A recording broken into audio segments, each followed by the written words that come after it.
This is Network Africa. Coming up on the program, an Egypt student's rant on Twitter about Donald Trump could be the very thing that will get him deported from the United States. Then a potential part of the missing flight MH370 has been found in Mozambique, but authorities warn that this is just a possibility and no one should get their hopes up. And later, South Sudan makes progress as the world's newest country becomes the latest member of the East African Community.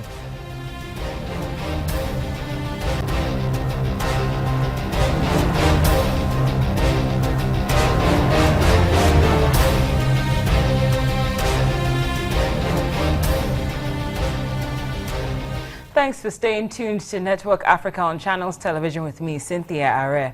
Now, America is renowned for being the land of the free and the home of the brave, a country in which free speech is cherished. But for an Egyptian student who opted to put his free speech to work on social media, he just might have earned himself a one-way ticket back to Egypt. 23-year-old Emmadeldine El Said is now facing deportation from the United States for posting on his Facebook page that he was willing to kill Republican politician Donald Trump and the world would thank him. That's what he said. Well, let's just be clear on one thing. Emmadeldine is not facing criminal charges over the message, but has been arrested by immigration authorities last month and will now face a hearing to find out whether he will actually be deported. When asked why he wrote the message, El Said explained that he was angered by Mr. Trump's comments about Muslims, but regrets his move as he meant no harm. Here's a tweet which was published by the Egyptian local press, and it has gone rather berserk regarding the matter. That's what was posted by the Cairo Post this morning regarding that post. Well, for more on what's playing out currently in the United States, we go live to Washington, D.C., where the Voice of America's Jeffrey Young, who is a security and terrorism expert, is standing by. Jeffrey, thank you very much for joining us on Network Africa. Always a pleasure. Now, what is the latest concerning this case? He's still in jail. Mr. El Said remains in custody. At the latest, it appears that if there's action that is being considered against him, it's on the immigration side rather than the criminal side. But I need to back up for just a second and explain something to everyone.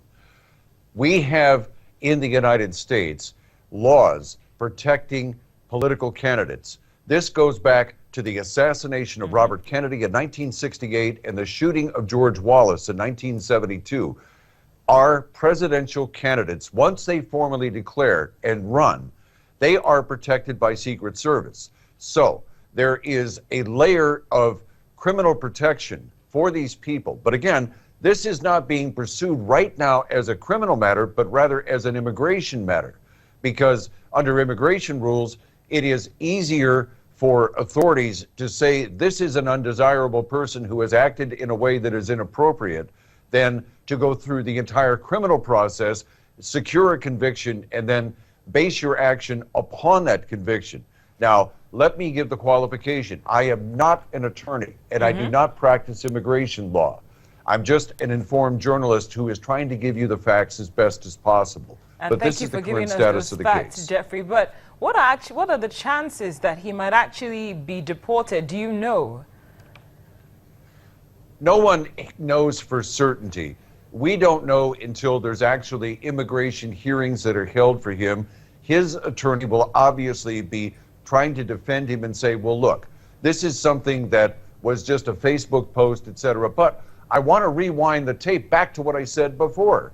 In the United States, in the current climate, look at the intersection that we have going on here. You have a Muslim who is an Arab Egyptian. You have someone who is not only that, but he's attending flight school. May I go back to 9/11, September 11, 2001? Who were the people flying the planes into the Pentagon and the Twin Towers? They were Arabs who had attended flight school in the United States. Mr. El Said could not have set off more alarms had he tried, intentional or not. Now, Jeffrey, some analysts are saying that, unlike Egypt, where El Said is from, America is renowned for freedom of expression. And I understand the context in which you're explaining this situation regarding El Said's position. But if he was practicing what America, is renowned for, freedom of speech, and has clarified, saying that he was actually reacting to what Mr. Donald Trump has said and did not necessarily mean it, would that do anything for him in this process to actually keep him in the United States? Is that a stance? Is that something he can cling to that will actually play out in his favor? I think basing his defense upon the First Amendment would be a little bit thin or weak at very best. I want to go back to a famous statement that was made by a United States Supreme Court Justice Oliver Wendell Holmes, who said that the First Amendment, which is the U.S. constitutional right to engage in free speech and open expression, the First Amendment does not apply to people who yell fire in a crowded theater. Now, he said that more than 100 years ago, but in today's context, when you post on any public media, and Facebook social media is a public utterance, and you say in this public utterance, I am willing to serve the rest of my life in prison to kill Donald Trump, okay? You can't say that under the defense of the First Amendment. There is a limit to freedom of expression. Yes. It does not include murder or the advocacy of killing.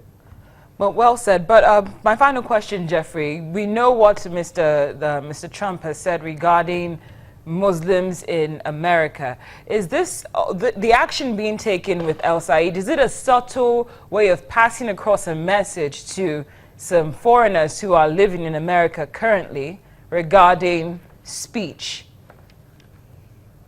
I won't go that far, and I won't stand on that ground.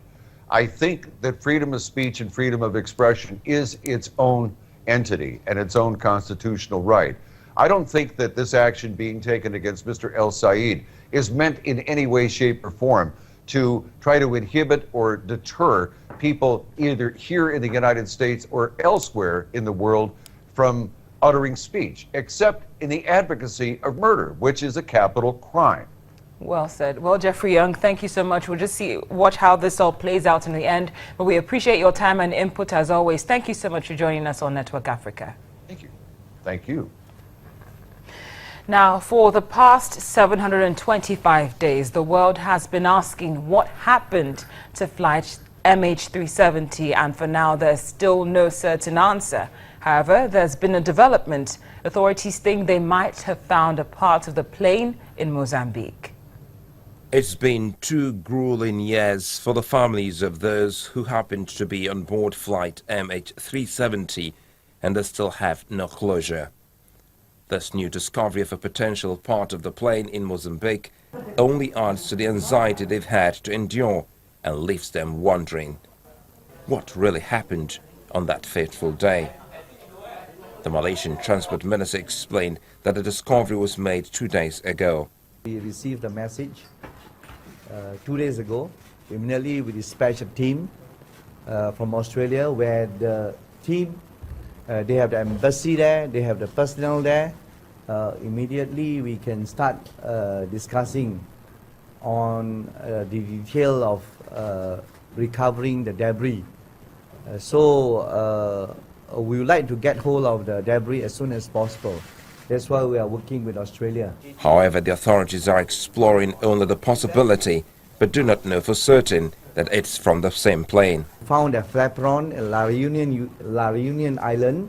The flaperons belong to MH370. And we have studied the drifting pattern. The expert actually studied it and actually follow the drifting pattern.